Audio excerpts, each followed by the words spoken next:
నమస్కారం, NS news కి స్వాగతం. నా పేరు ఉషా. ముందుగా ముఖ్యాంశాలు. బాన్సువాడ డివిజన్లో డయేరియా జడలు విప్పుతుంది. వర్షాకాలం రావడంతో బాన్సువాడ ఏరియా ఆసుపత్రికి డయేరియా కేసులు పెరిగాయని సూపరింటెండెంట్ శ్రీనివాస్ ప్రసాద్ తెలిపారు. రోజురోజుకు డయేరియాతో పాటు సీజనల్ వ్యాధులు పెరుగుతున్నాయని తెలిపారు. దీనికి ప్రజలు ముఖ్యంగా త్రాగునీరు, తినే ఆహారంలో జాగ్రత్తలు తీసుకోవాలన్నారు. మున్సిపల్తో పాటు గ్రామ పంచాయతీ అధికారులు వాటర్ ట్యాంకులను శుభ్రం చేసి ప్రజలకు తాగునీరు సరఫరా చేయాలని సూచించారు. సీజనల్ వ్యాధులు వచ్చిన రోగులు వెంటనే ఆసుపత్రులకు వెళ్లాలని అన్నారు.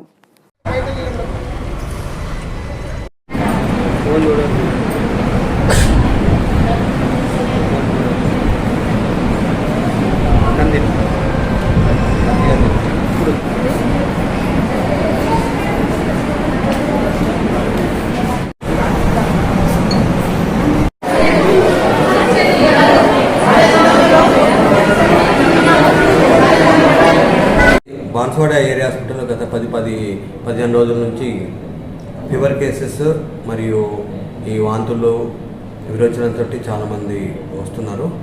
దీనికి ముఖ్య కారణం ఏంటంటే పర్సనల్ హైజీన్ సరిగా లేకపోవడం, ఎక్కడంటే అక్కడ తినుబండాలు తినడము, హోటల్స్లో ఫ్రెష్ లేని ఫుడ్ తినడము, ప్లస్ హ్యాండ్ వాషింగ్ సరిగా లేకుండా, ప్లస్ ఫీల్డ్స్కి వెళ్ళినప్పుడు అక్కడ వాటర్ తాగడం, ప్రొటెక్టెడ్ వాటర్ తాగడము. దాని మూలన మిషన్ భగీరథ వాటర్ అంటే పర్వాలేదు, మిషన్ భగీరథ వాటర్ లేకుండా అవి తాగితే కూడా వాంతులు మోషన్స్ అవుతాయి.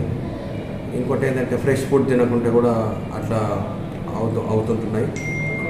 మెయిన్ ఏంటంటే ఇప్పుడు ప్రికాషనర్గా ఆల్ గ్రామ పంచాయతీ వాటర్ ట్యాంక్ మంచి క్లీన్ చేసుకోవాలి, డ్రైనేజ్ వాటర్ పైప్స్ లీక్ కాకుండా చూసుకోవాలి.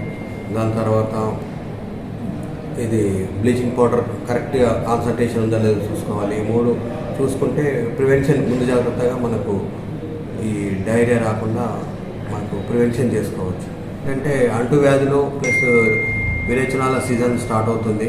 ఈ జూన్ జూలై టు ఆగస్టు వరకు అట్లా ఉంటుంది. ఈ సీజన్లో ముఖ్యంగా జాగ్రత్త ఉండాలి, కరెక్ట్గా ఫ్రెష్ ఫుడ్ తీసుకోవాలి.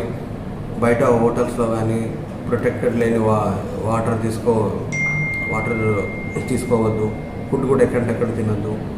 కొద్దిగా ఈ జాగ్రత్తలు ఈ సీజన్లో తీసుకొని ఉంటే ఎక్కువ డైరియా రాదు. ఒకవేళ వచ్చినా కూడా ఓఆర్ఎస్ ఫ్లూయిడ్ తీసుకొని ఎక్కువ ఉంటే హాస్పిటల్కి వచ్చేసి అడ్మిట్ కావాలి. మేము దాన్ని ప్రిపేర్డ్గా అవి ఫ్లూయిడ్స్ డ్రగ్స్తో కూడా సిద్ధంగా ఉన్నాము.